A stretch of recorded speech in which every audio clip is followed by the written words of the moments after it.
that I didn't stay up until 2 a.m. to finish this book, and then as I finished this book, I simultaneously bought the rest of the series and then wrote the script for this video, then you would be wrong. Hello people of the internet, my name is melindamichellle, and today we are doing a book review on Cinder. So when I was around 12 and 13, Cinder was a really popular book series. I always thought it was interesting when I saw it, but I've never really delved into it. All the kids my age and a lot of my close friends were begging me to read it, but I just didn't because either I was reading another series at the library, or I just didn't feel like I could ask my mom for another book because I already bought like 5 books at the book fair. In November of 2021, I bought the Cinder book just to kind of see what the hype was, but I never actually finished reading it, or I never really got into reading it until this past year, where I actually fell in love with it. After I finished it, I had to write a whole summary of the book, and I actually have a whole summary that I recorded, but I'm not sure if I want to edit it all out until I get feedback from, well, my viewers, if they want me to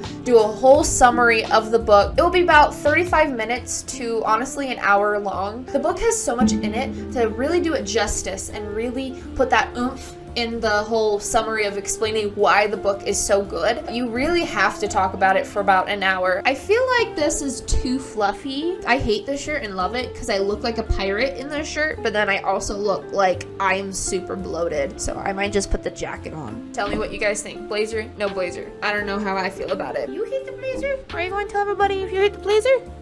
So in this review, I'm going to be going over what I liked about the book, what I didn't like about the book. Also, what characters I liked, what characters I didn't like, and what characters I felt like were so well done. Let's see how this goes. This is my first book review on this channel, so it's going to be a little off. And I'm going off of this really long summary I wrote at 2 a.m., but I'm going to be cutting it down. So I already knew that going into this, that this book would be about a cyborg, but the way they introduced her into the world was fascinating and amazing. They have her tinkering with a foot as she's dealing with the hot sun, kids playing around her, people judging her because she's a cyborg, and I honestly didn't think that it was gonna be too big of a deal that she's a cyborg. I was like, okay, cool, just scientific, what's it called? Futuristic science fiction. I found it fascinating how much a cyborg was a second-class citizen. Like, her being put into the draft was very fascinating to me, and her aggression was also fascinating. It was all fascinating. I really loved the storytelling and the writing, and how I knew there was going to be plot points that were going to happen. I knew that Cinder was Princess Selena. As soon as they mentioned Princess Selena, I knew in my brain, Cinder, Princess Selena. But I had no idea how they were going to get from point A to point B. And I love how they got from point A to point B, and how we didn't know until the last minute. I knew at one point that the doctor was about to tell her that she's Princess Selena, but then they figure out her sister is about to die, so she runs. Okay, I hated that she went to the quarantines. I get it, she wants to see her sister because she's dying, but at the same time, I feel like it was just going to cause her a lot of trouble. And I also have to I have to take a step back, and I have to think, well, she is 16, she's going through a lot, leave her alone. Honestly, I don't know what I'd be like in that position. If I learned that my sibling was dying in a hospital, I probably would be very emotional about it. And if I learned that I was immune, I might just do the same thing. But at the same time, I'm reading this book, don't know what I would have done in Cinder's case. I just know I wouldn't have gone to the quarantine. Or maybe I would have. We don't know. Anyway, I hated that. I also really love Kai and Cinder's relationship. At first, I didn't really understand why Kai liked Cinder so much until I had to sit and think about the book. Oh, hi, cat. I had to sit and think, well, he came to this woman, or lady, I don't know, a girl, came to this girl, and she was working on whatever at her shop. She was very chill when she talked to him, even though we know she wasn't chill. And was just a fascinating character. As he talked to her, she was very humanizing. She never treated him like a royal, and I think that helped that he immediately was like, don't mention anything that I'm a royal right here in your shop asking you for your help. But I found him very fascinating, honestly. At first I was like, why out of all the girls would he like her? She didn't seem that special to me, honestly. I'm like, you could have any girl in the whole world and you pick this girl? And as I'm watching it, I was like, oh, it's because she is kind to him naturally. She worries about her family. She is so easy to talk to, doesn't act all frantic like a freaking fangirl because he's a prince. She acts like a normal human being to him. When I actually thought about that, I was like, at least in my, like, me being myself, I would think that that'd be such a refreshing take of having someone who just treats me like a normal human being, doesn't treat me like the next ruler, hey, like treats me like a human that's just walking down the street with you.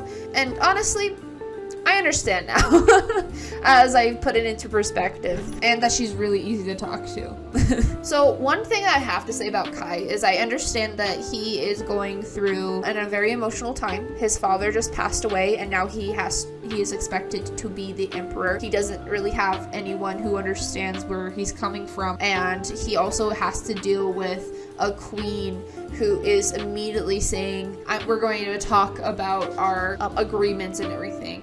And real quick side note, why isn't she talking about this with everyone? Because if it's the whole world, shouldn't she be talking to like the whole world? That's the one thing that I've never understood. I understand she wants to marry him, but like, come on, go into the giant meetings. Also, her just randomly coming without even asking if it's okay right after Prince Kai's father just died. What the hell? Like, I don't think other nations would allow that. Like, in the normal world, I don't think that's allowed, especially if you're like flying there. But I guess if she has better army, then you have to do what she says, which kind of sucks. Anyway, I didn't like how Kai was very emotional when he spoke to people. I understand that he was going through a lot, but I also was thinking he has been training his whole life, hasn't he, to be an emperor. I feel like a lot of royals usually are trained since they were a little child how to take over a country, because a lot of the time you don't know what's going to happen to your father or your mother if they're going to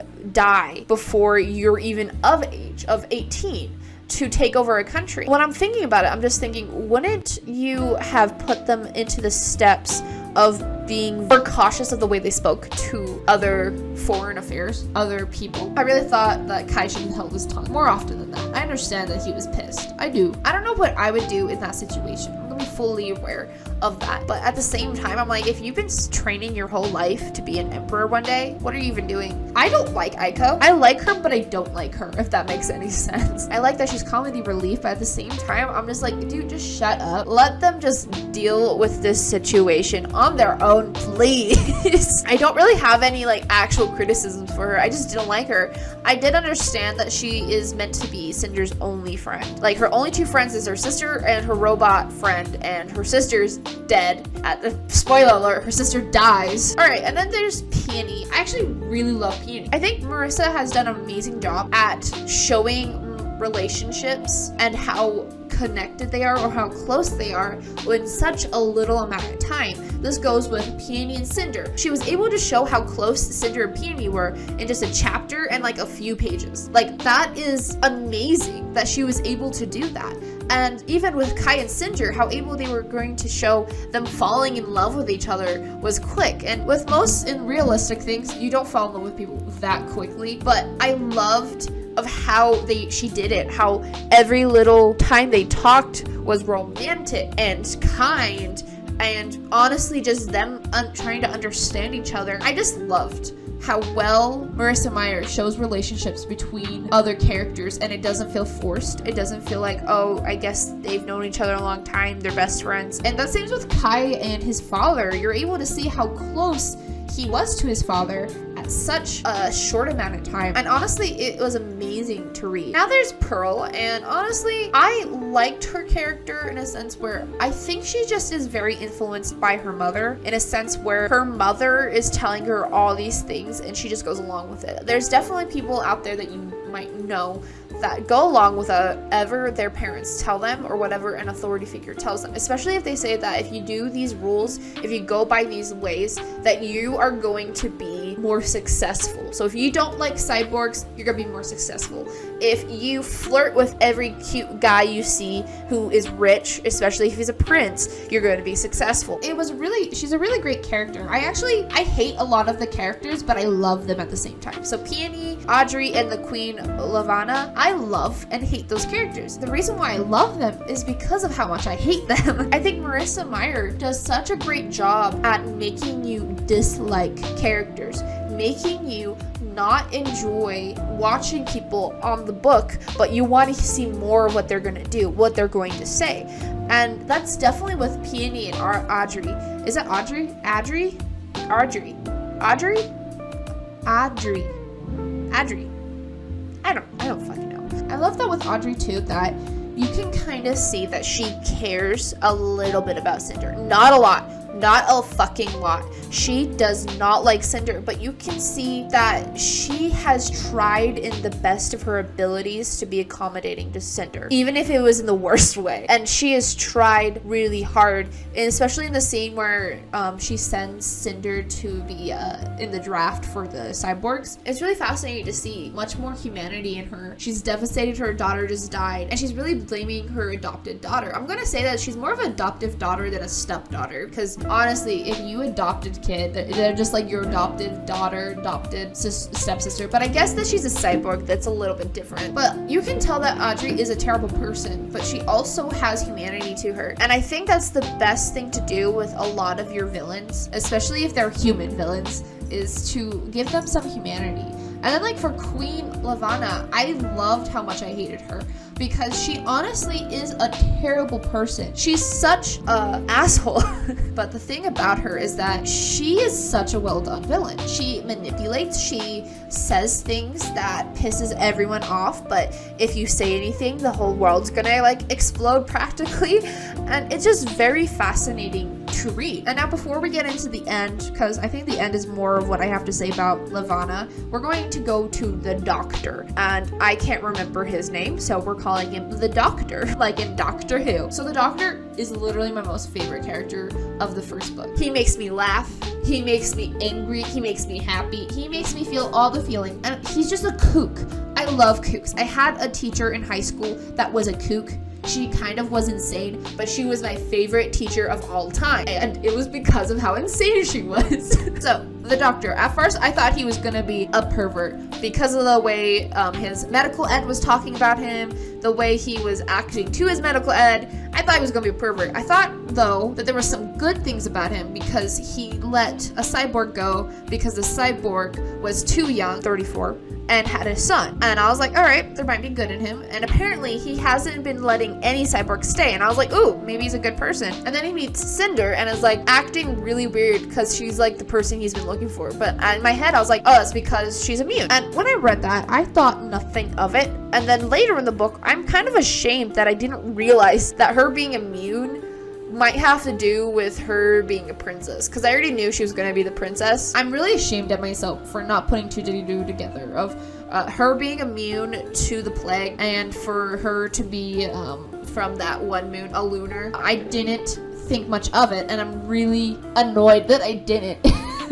I'm pissed off at myself, I'm not gonna lie. But that's why I love this book. Even the plot twists have plot twists. I am on the 4th book right now, and all I have to say, it gets better and better. Anyway, I love the Doctor because of his quirks. I do think he's kind of a meanie, but he genuinely wants to help Cinder, and I liked that it was because she was Princess Selena, but I also think it was because he genuinely did kind of care about her and knew that she was a good person, and I think he was happy she's a good person, especially with Queen Lavanna walking around. I love the way he told Cinder she was Princess Selena, wasn't like cutting any corners, just saying, look, you're the princess and you have to come with me, because she was in a cell. He gave her a new foot, a new what's it called, hand.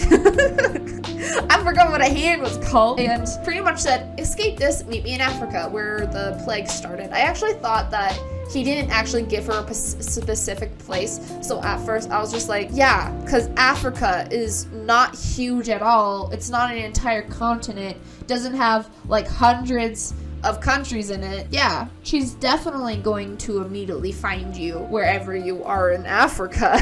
But no, it was where the plague started.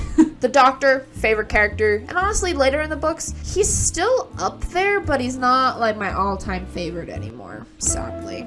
Now we're going to go to the ending real quick, because I gotta talk about that crap. I have never felt so much secondhand embarrassment while reading a book ever in my life, and I've read a lot of books. Cinder shows up there, drenching in water, oil on her dress, looking atrocious, gets scanned, and immediately is presented as the VIP in the middle of a dance, and I'm honestly like, guard, read the room. This is not a time to announce everything. I'm happy that the prince was happy that she was there, but honest to God, I hate it. I hate it so much. She goes out to dance with the prince, then gets scolded. Prince does an amazing thing where he catches her stepmom's hand as she goes to hit her. Amazing, 10 out of 10. It makes me actually wonder if she's been abused the whole time, like physically, if her stepmother has actually hit her a few times. I'm actually curious about that, and if it's true, it just makes me even more sad. After they dance, it tells him, do not marry the queen, she's gonna kill you. Really cute. I actually love the plot of that, of the queen is going to kill him after she becomes the empress. But honestly, like, you need an heir. That's like biggest point of being queen. So why would you just kill him? Maybe she's going to have them do the deed once and then kill him, or like a few times and then kill him. God damn it, that's so morbid. That's so morbid. Anyway, she kisses him after he's like, okay, well, I'm just gonna marry her anyway, which I hate. And then, because it embarrasses her and the prince and everyone there. And then the queen, realizing she is Princess Selena. Okay, we know that the queen knows that she's Princess Selena. We're just gonna come right out there. It's never said until like the third book, but it's known. It's knowledge. And honestly, the worst part happens when Cinder is running away and loses her foot, and then Kai realizes that she's a freaking cyborg and she's a lunar. All these on top because Cinder freaking did glamour, like came out of her shell, because, oh, spoiler alert, she's a lunar. And God, it's such a good book. And there's like the most heart-wrenching scene of him saying, you have hurt me more than she ever could. And I'm like, oh my God, oh my God, oh my God. So all in all, this book gave me emotional damage, and I'm going to sue. So look out for that, Marissa Meyer. I'm about to sue you. I'm not really. I love you, Marissa Meyer. This book made me feel all the feels. It made me feel happy, made me feel depressed, made me feel like I was gonna scream. I quite literally had to hold it in while my husband was sleeping next to me. Honestly, 10 out of 10 would read again. Honestly, there's not that many books that I would genuinely read again. I'm a very much of a read once, put it on the shelf, make it look pretty, even if I love the book. But this book has made me want to read it over and over again, and same with the books I've read in the Lunar series. Honestly, I think every single person should read it. I never felt like it was too young for me to read, especially because I'm 20. And this book is set for 12-year-olds and up. I felt it was going to be super immature as I read it. I didn't think that I was going to like it that much. And as I read it, I was like, oh my gosh, this is one of the best books I have ever read. It is an amazingly written book. And honestly, I think everyone should read it, even if it's not your cup of tea. Out of a lot of people, I think writers should read the Lunar Chronicles series, because if you study it, it has amazing writing. It does a lot of show, don't tell. There is a lot of action in the book.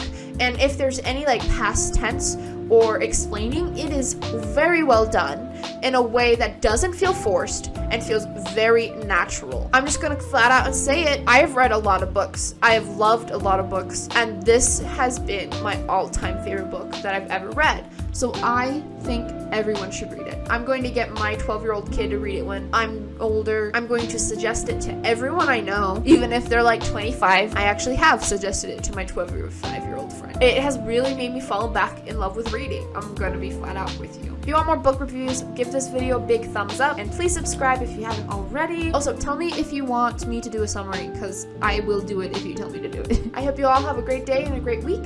I'll see you all in the next video. Bye!